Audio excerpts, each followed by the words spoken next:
আসসালামু আলাইকুম। আমার প্রিয় শিক্ষার্থীরা, এই প্রতিকূল অবস্থার মধ্যে তোমরা যে যেখানে আছো, আশা করছি সবাই সুস্থ আছো, সবাই নিরাপদে আছো। আজকের অনলাইন ক্লাসে আমি স্বাগত জানাচ্ছি আমার এমএ শেষ পর্বের শিক্ষার্থীদেরকে। এমএ শেষ পর্বের আমরা রবীন্দ্রনাথের উপন্যাস নিয়ে আলোচনা শুরু করেছিলাম। এর মধ্যেই আমরা রবীন্দ্রনাথের ঘরে বাইরে উপন্যাসটি শুরু করেছি। আজকে সেই ঘরে বাইরে উপন্যাসেরই আমরা আলোচনা চালিয়ে যাচ্ছি। আশা করছি তোমরা সবাই সাথেই থাকবে। প্রিয় শিক্ষার্থীরা, কোনো এক দার্শনিক বলেছিলেন যে নিজের প্রতি বিশ্বাস রাখো, নিজের যোগ্যতার উপর ভরসা রাখো, নিজের শক্তির উপর বিনয়ী কিন্তু যথেষ্ট আস্থা ছাড়া তুমি সফল বা সুখী হতে পারবে না। আমার প্রিয় শিক্ষার্থীরা, আমাদের আজকের আলোচনার বিষয় রবীন্দ্রনাথের ঘরে বাইরে উপন্যাস। উপন্যাসটি প্রথম পত্রিকায় প্রকাশিত হয়েছিল 1915 সালে, সবুজপত্র পত্রিকায় প্রকাশিত হয়েছে। এরপর 1916 সালে এটি গ্রন্থাকারে প্রকাশিত হয়েছে। এর সমসাময়িক আরেকটি উপন্যাস চতুরঙ্গ। এই ঘরে বাইরে উপন্যাসটি নিয়ে অনেক বিতর্কও তৈরি হয়েছে, এ নিয়ে অনেক সমালোচনা হয়েছে। রবীন্দ্রনাথের সমালোচনাগুলোর উত্তরও দিয়েছেন। যাই হোক, 20 শতকের প্রথম পাদে কলকাতায় এবং বাংলার অন্যান্য শহরগুলোকে কেন্দ্র করে ক্ষমতা সম্পন্ন এক উচ্চ মধ্যবিত্ত শ্রেণী গড়ে উঠেছিল। এই শ্রেণীর সামাজিক আদর্শ গড়ে উঠেছিল পরিপূর্ণ ব্যক্তি স্বাধীনতা ও দেশোত্তর মানবিক ধর্মকে অবলম্বন করে। এই সামাজিক আদর্শ কতটা শ্রেণী স্বার্থপ্রণোদিত, কতটা নয়, সে প্রশ্ন আসলে আমাদের ঘরে বাইরে উপন্যাসের আলোচনায় অবান্তরই বলা চলে। তবে একটা বিষয় কি, একটা কথা বলতেই হচ্ছে যে উচ্চ মধ্যবিত্ত শ্রেণীর এই আদর্শ ও সংকীর্ণ দেশাত্মবোধের সংকীর্ণতর প্রকাশের মধ্যে যে বিরোধ বাংলাদেশের নগর জীবনে একদিন দেখা দিয়েছিল, এবং সেই বিরোধ উচ্চ মধ্যবিত্ত শ্রেণীর নরনারীর দৈনন্দিন ব্যক্তি জীবনে যে পরিবেশ তৈরি করেছিল, যে আবর্ত ঘনিয়ে তুলেছিল, সেটাই ঘরে বাইরে উপন্যাসের মূল উপজীব্য বিষয়। ঘরে বাইরে, ঘর ও বাইরের চিরন্তন দ্বান্দ্বিক অবস্থান। এখানে গোড়ার 6 বছর পর ঘরে বাইরে অর্থাৎ 1916 সালে এই ঘরে বাইরেতে রবীন্দ্রনাথ আবার দেশ ও কালের পটভূমিতে নিজের রাজনৈতিক মতাদর্শকে স্পষ্ট করে ফুটিয়ে তুলেছেন। তাই এ ভারত শুধু নিখিলেশের সুখসায়রের গ্রাম নয়, দরিদ্র, মেথর, মুচি, অস্পৃশ্য, অসুচির ভারতবর্ষ, 33 কোটির মহান ভারতবর্ষ, লর্ড কার্জন প্রেরিত ভারতবর্ষ, বিবেকানন্দের আদর্শায়িত ভারতবর্ষ, স্বদেশীপুষ্ট ভারতবর্ষ। আর অবশ্যই বলতে হয় রবীন্দ্রনাথেরই ভারতবর্ষ। ঘরে বাইরে এর যে নিখিলেশ চরিত্র রয়েছে, এই নিখিলেশ রবীন্দ্রনাথের আত্মপক্ষ সমর্থন করে, অর্থাৎ নিখিলেশকে রবীন্দ্রনাথ পছন্দ করে নিয়েছেন। আর অন্যদিকে বিমলা পূর্ব পশ্চিম মিশ্রিত দ্বন্দ্বময় ভারতের এক অভ্রান্ত প্রতিকৃতি। ঘরে বাইরে উপন্যাসটি 18টি আত্মকথার সমাহারে তৈরি হয়েছে। এর মধ্যে নিখিলেশ ও বিমলার 7টি করে এবং 4টি রয়েছে সন্দীপের। কিন্তু কোনো আত্মকথাতেই লেখকের কথা স্বয়ংসম্পূর্ণ নয়, বরং 3টি চরিত্রের মধ্যেই আনাগোনা করেছে তাদের আতের কথা, নিজেদের কথা, ভেতরের কথা। কখনো কখনো মনে হয়েছে যে 3টি চরিত্র 3টি পৃথক পৃথক ঘর, আর বাহির হলো স্বদেশী ও বৃহত্তর ভারতবর্ষ। এই উপন্যাসে নিখিলেশ ও সন্দীপ 2 বন্ধু, কিন্তু দেখা গেছে তাদের শ্রেণী চরিত্র এক নয়। এই শ্রেণী চরিত্রে তাদের অনেক পার্থক্য রয়েছে। তারা 2 জন 2 চিন্তার, অর্থাৎ 2 ধরনের মন মানসিকতার অধিকারী। নিখিলেশ সুখসায়র গ্রামের জমিদার। জমিদারি রয়েছে তার রক্তে। চোখের সামনে এসে দেখেছে তার বড় দাদাদের, তাদের অবস্থা অবলোকন করেছে, অনুভব করেছে। কিন্তু নিখিলেশ হচ্ছে কনিষ্ঠ, তার চারিত্রিক বৈশিষ্ট্য একটু ভিন্ন ধরনের। সে বড় দাদাদের মতো হয়নি, সে নিজেকে ভিন্ন রূপে উপস্থাপন করেছে।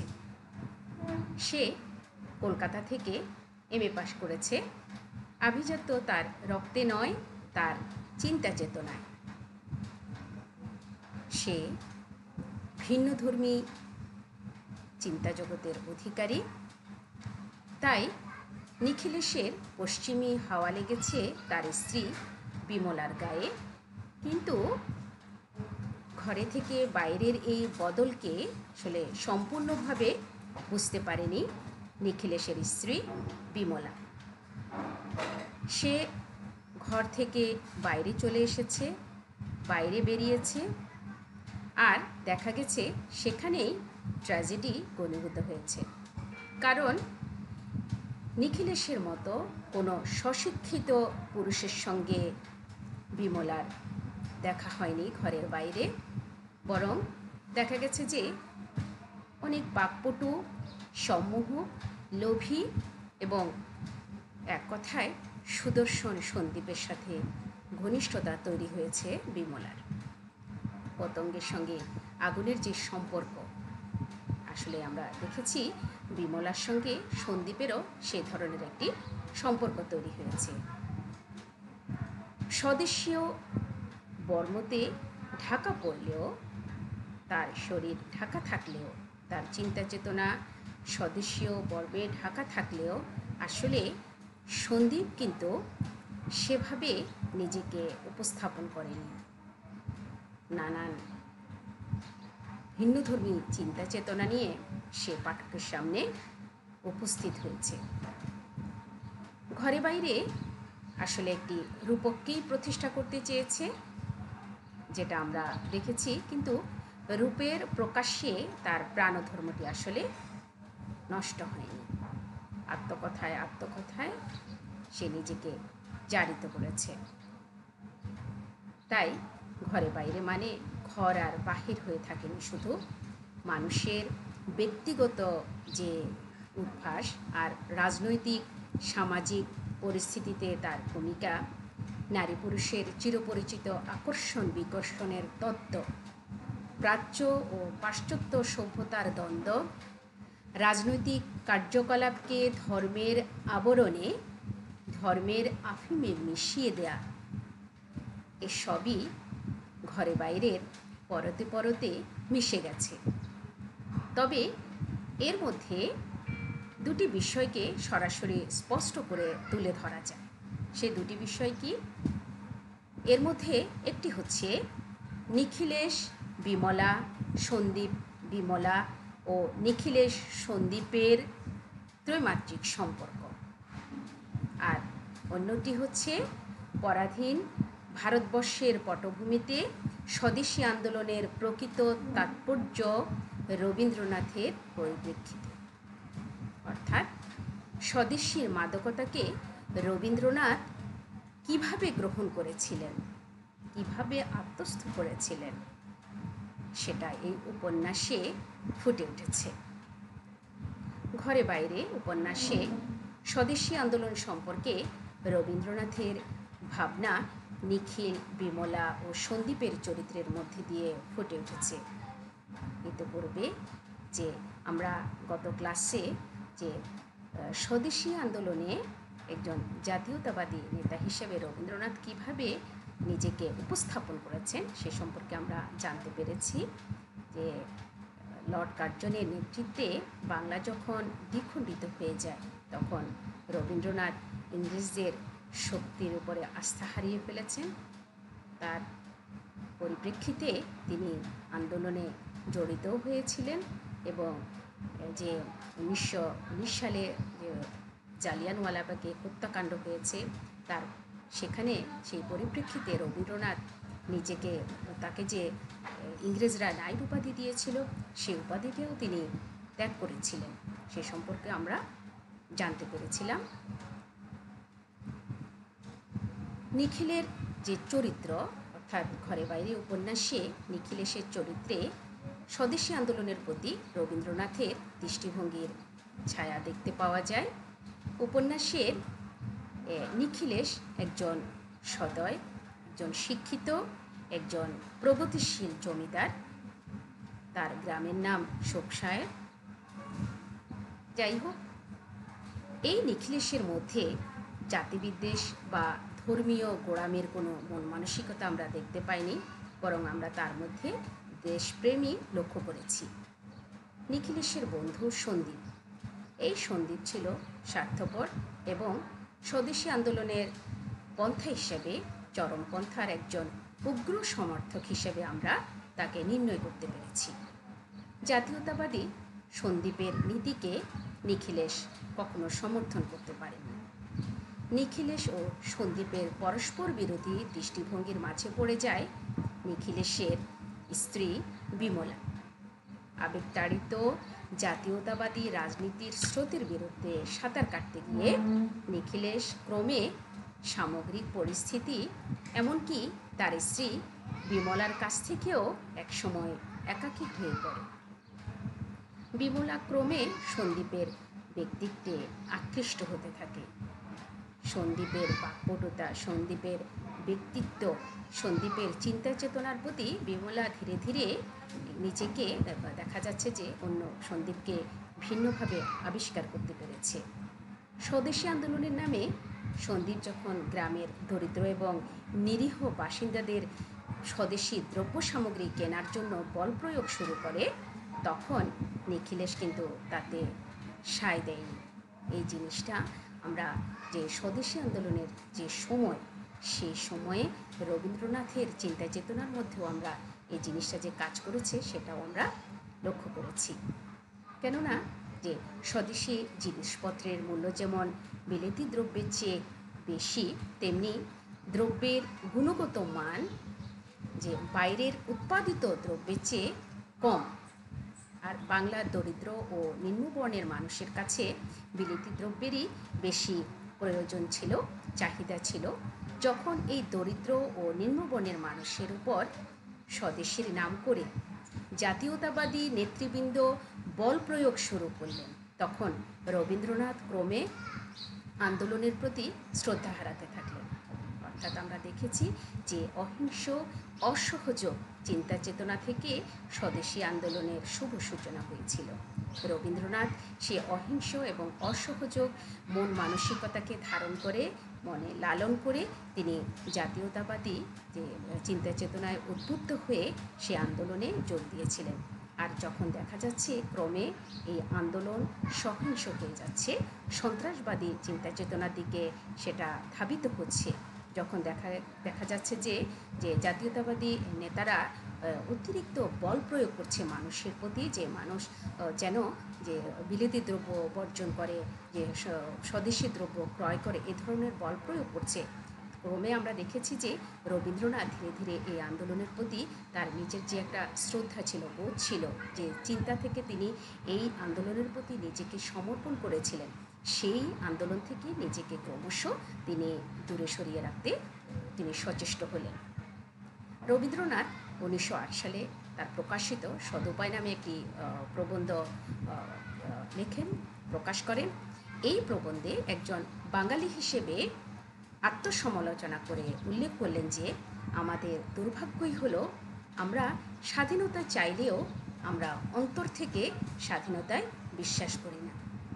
রবীন্দ্রনাথ মনের অনেক ক্ষোভ থেকে তিনি বিভিন্ন বক্তৃতায়, বিভিন্ন তার প্রবন্ধে এই ধরনের কথা তখন চালিয়ে যাচ্ছেন যে অহিংস বা অসহযোগ আন্দোলন যখন সহিংস বা বল প্রয়োগের দিকে চলে যাচ্ছে, রবীন্দ্রনাথ তাদের যে চিন্তা শক্তি, তাদের মানসিকতাকে সেটাকে তখন আর তিনি সায় দিতে পারছিলেন না। নিখিলেশ উপলব্ধি করেছিল যে বিলেতি দ্রব্য জোর করে বয়কট করলে দেশের দরিদ্র মানুষেরই আসলে সবচেয়ে বড় ক্ষতি হবে। দেশের দরিদ্র মানুষগুলো না খেয়েই মরবে দেখা গেছে পরবর্তীতে। কিন্তু নিখিলেশের প্রতিবাদ সন্দীপের বেপরোয়া চরম দৃষ্টিভঙ্গিকে প্রতিহত করতে ব্যর্থ হয়। শেষ পর্যন্ত সন্দীপের এই বেপরোয়া দৃষ্টিভঙ্গি তাকে ক্রমশ খারাপ পথে নিয়ে যেতে থাকে। সে তার বন্ধু নিখিলেশের স্ত্রীর সঙ্গে একটি অন্য ধরনের সম্পর্কে জড়িয়ে পড়ে, অবৈধ সম্পর্কে সে জড়িয়ে পড়ে। এরই মধ্যে একজন মুসলিম মাঝি যখন তার উপার্জনের পথ বন্ধ হওয়ার আশঙ্কায় স্বদেশীদের নির্দেশ উপেক্ষা করে, অর্থাৎ স্বদেশীরা যে নির্দেশ দিয়েছিল যে সেই নির্দেশটা উপেক্ষা করে তার নৌকায় বিলেতি পণ্য পরিবহন অব্যাহত রাখে, তখন সন্দীপের রুদ্ধমূর্তি, সন্দীপ তার নিজের ভেতরের যে শক্তি, সে রুদ্র মূর্তিটাকে সে প্রকাশ করে। সেই দরিদ্র মুসলিম মাঝিটির নৌকা জলে ডুবিয়ে দিতে সন্দীপ তার একজন অনুগামীকে নির্দেশও দিয়েছে। সন্দীপ তার অনুগামীদের মুসলিম বিদ্বেষী করে তুলেছে এবং হিন্দু মুসলিম সাম্প্রদায়িক দাঙ্গা বাঁধাতে সে উদ্দীপ্ত করেছে। আর নিখিলেশ এই দাঙ্গা প্রশমিত করতে গিয়ে দাঙ্গাতেই তার মৃত্যু হয়ে যায়। বেপরোয়া সন্দীপের কর্মকাণ্ড এবং আদর্শবাদী ও মানবিক নিখিলেশের চরিত্রের মাধ্যমে স্বদেশী আন্দোলনের প্রতি রবীন্দ্রনাথ তার দৃষ্টিভঙ্গি স্পষ্ট করে দিয়েছেন। আন্দোলনের নামে কিভাবে নৈতিকতার মৃত্যু হয়েছে তা নিখিলেশের মৃত্যুতে আরও স্পষ্ট করে রবীন্দ্রনাথ তার বোধ থেকে ফুটিয়ে তুলেছেন। ঘরে বাইরে উপন্যাসে চিত্রিত নিখিলেশের সামাজিক যে বিচ্ছিন্নতা, সেই বিচ্ছিন্নতা বাঙালি উচ্চ ও মধ্যবিত্ত শ্রেণীর সঙ্গে রবীন্দ্রনাথের নিজের বিচ্ছিন্নতাকেই কিন্তু প্রকাশ করে দিচ্ছে। সন্দীপের যে রাজনৈতিক দৃষ্টিভঙ্গি, এই রাজনৈতিক দৃষ্টিভঙ্গিকে নিখিলেশের প্রত্যাখ্যানের বিষয়টি তৎকালীন হিন্দু জাতীয়তাবাদী নেতাদের দৃষ্টিভঙ্গিকে রবীন্দ্রনাথের প্রত্যাখ্যানের বিষয়টিকেই প্রকাশ করে। এটা আমরা গত ক্লাসেও আলোচনা করেছিলাম যে দেখা যাচ্ছে যে রবীন্দ্রনাথ দেখেছিলেন যে এক শ্রেণীর মানুষ যারা আন্দোলনে অংশগ্রহণ করতে চায়নি, তাদেরকে যে পুনরুজ্জীবনবাদী হিন্দুদের মধ্যে জাগ্রত হয়েছিল, তারা সেই যে একেবারে যারা আন্দোলন করতে চাচ্ছে না তাদেরকে জোর করে আন্দোলনে অংশগ্রহণ করার জন্য তারা বিভিন্নভাবে চাপ সৃষ্টি করছে। রবীন্দ্রনাথ এই জিনিসটাকে, এই বোধটাকে কোনোভাবেই পছন্দ করতে পারেননি। তাই দেখা যাচ্ছে যে তৎকালীন হিন্দু জাতীয়তাবাদী নেতাদের দৃষ্টিভঙ্গিকে রবীন্দ্রনাথ যে প্রত্যাখ্যান করেছিলেন, সেই প্রত্যাখ্যানের বিষয়টি খুব সুস্পষ্টভাবে নিখিলেশের প্রত্যাখ্যানের বিষয়টির সাথে এক করে আমরা ফুটিয়ে তুলতে পারি। স্বদেশী আন্দোলন পরিচালনার যে পন্থা, সেই পন্থায় যে রবীন্দ্রনাথের মোহভঙ্গের বিষয়টি আসলে শুধু সাহিত্যে নয়, জাপান ও ব্রিটেনে 1916-17 সালে রবীন্দ্রনাথের যে বেশ কিছু বক্তৃতা ছিল, সেই বক্তৃতায়ও তার এই মোহভঙ্গের বিষয়টি সুস্পষ্ট রূপে ফুটে উঠেছে। রবীন্দ্রনাথ আন্দোলন থেকে নিজেকে সরিয়ে নিয়ে সমকালীন সময়ে বিদ্রূপের শিকার হয়েছে। বিদ্রূপের শিকার হলেও পরবর্তীকালে ভারতীয় জাতীয়তাবাদী আন্দোলনে রবীন্দ্রনাথের রাজনৈতিক পন্থাই সর্বাধিক ব্যবহৃত হতে দেখা যায়।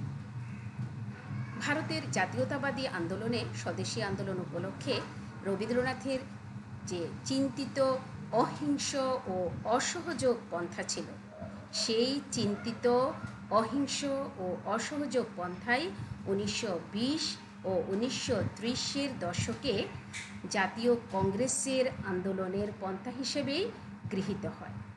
মহাত্মা গান্ধীর নেতৃত্বে ও পরিচালনায় অহিংস ও অসহযোগ আন্দোলন সারা দেশের আন্দোলনে তীব্র জোয়ার নিয়ে আসে। স্বদেশী আন্দোলনে রবীন্দ্রনাথের পন্থাই গান্ধীজি তার রাজনৈতিক আন্দোলনে সর্বাধিক প্রয়োগ করেছেন। তাই রবীন্দ্রনাথের রাজনৈতিক আন্দোলনের পন্থাকে গান্ধীজি তথা ভারতীয় জাতীয়তাবাদী আন্দোলনের পূর্বসূরি বলেই অভিহিত করা যেতে পারে। প্রিয় শিক্ষার্থীরা, আজকে এ পর্যন্ত আমরা ঘরে বাইরে উপন্যাসের সংক্ষিপ্ত আলোচনা শুনলাম। সেই ঘরে বাইরে উপন্যাসের মধ্যে রবীন্দ্রনাথ নিজের দৃষ্টিভঙ্গিকে, যে রাজনৈতিক একটা দৃষ্টিভঙ্গি, বিশেষ করে স্বদেশী আন্দোলন যুগে যে দৃষ্টিভঙ্গি, সেই দৃষ্টিভঙ্গিটাকে কিভাবে ফুটিয়ে তুলেছে সেটা আমরা সংক্ষেপে জানতে পারলাম। সবাই ভালো থাকবে, সুস্থ থাকবে। সবাইকে অসংখ্য ধন্যবাদ।